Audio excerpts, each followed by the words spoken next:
Эти соревнования одни из тех, где мы по новым правилам, разработанным многолетним трудом, мы проводим эти самые турниры.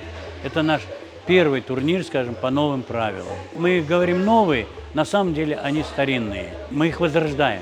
И они очень просты, где можно пояс отпустить, перехватить руку, другой может обхватить. Но уникальный такой, понимаете? Мы этого не знали.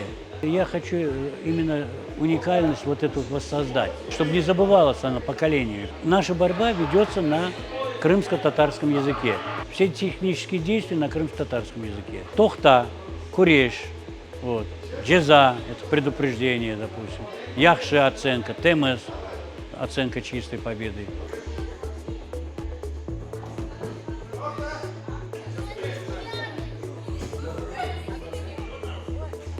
Күреш milli спортчы шты.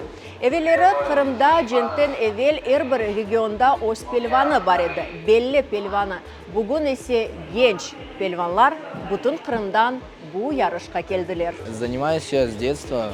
Ежегодно участвую на соревнованиях, по праздникам езжу, показываю результат.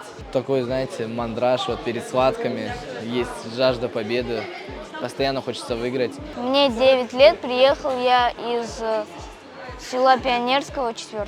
Когда мне берут захваты, я чувствую, что сбросят, но потом я начинаю сопротивляться и делаю бросок. Я сегодня вообще не переживаю, я сюда приехал побороться.